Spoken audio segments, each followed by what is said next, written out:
Okay, yeah, I read Second Kings, just so you guys know. Oh, I don't know if I didn't need to say this, but I'm Cameron.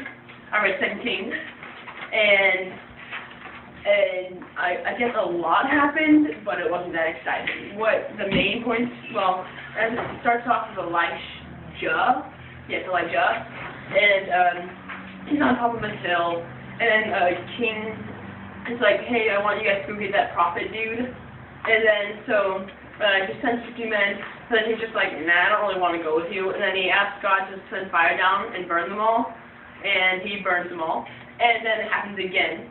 And then it's about to happen again, but God's just like, alright, just go with them, because he's just going to keep killing them all. And then, so he goes with them, and then he talks to the king, and not much happens with him. And then he goes out with Elisha.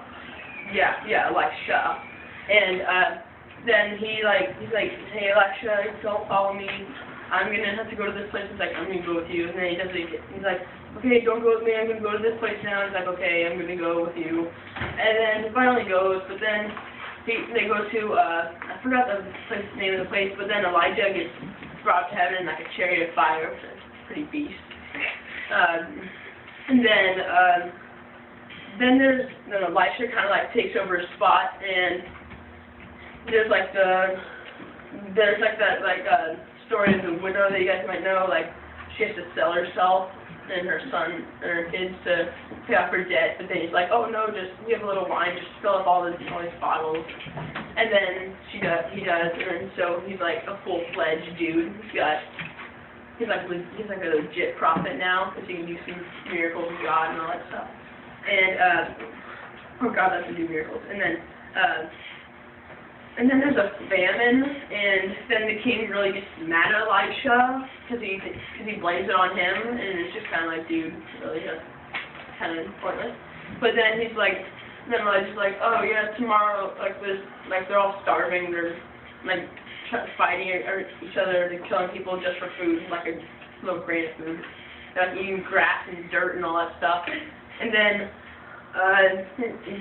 Elisha's like, the king asked Elisha, like, can't you help us at all since you started this? And he's like, well, tomorrow, like, in a part of the city, they're gonna be selling food for, like, I think it said, like, 1 shekel, or 1 shilling, something like that, which is, like, nothing.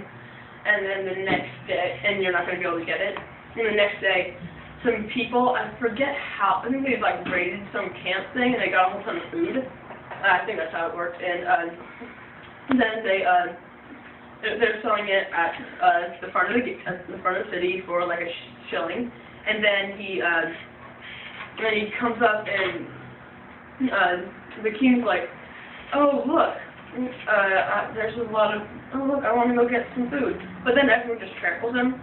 So yeah, and he's but he's still alive. And then he's like, oh no, yes, now I'm gonna go get some food. Elijah was wrong. Elisha was wrong.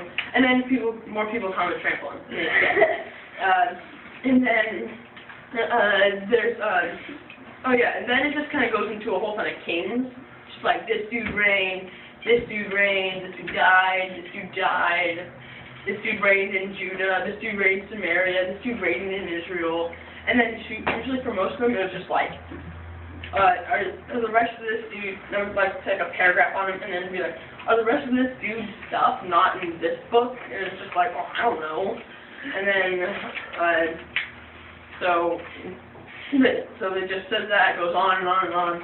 And then God's like, he's wanting to destroy Israel. Well, after a while he destroyed Israel because they're just being really, really bad.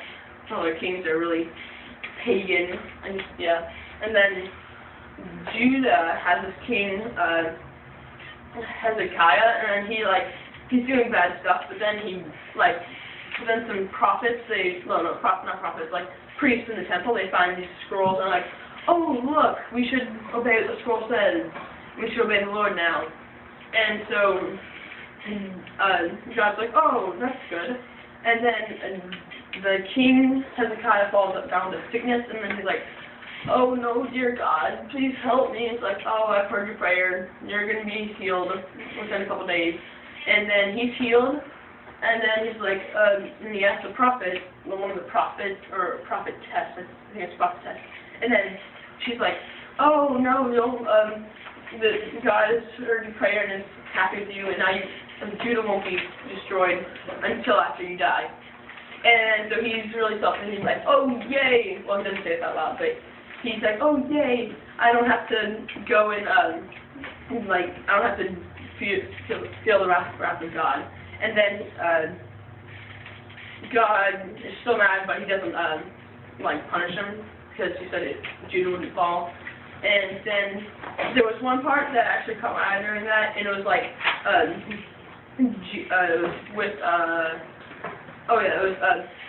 the Assyrian king, I think, was coming up and to destroy Judah. But then he's like, God, please help. Hezekiah was like, God, please help us. And he's like, oh yeah, sure. I'll just he said cut off his arms and tie up his mouth, and I'll just kill him once he gets back to his house. So then he left, as God said he would leave. And then when he got home, he was worshiping in some pagan temple thing, and then his sons came up and killed him. And then that king's third son reigns, because the other two sons, they just ran. Right? And then there was, and then just more kings and some more kings. And then Judah's wiped out by Assyria then. And more kings, and that's pretty much it. That's pretty much how it ends. It's just with more kings.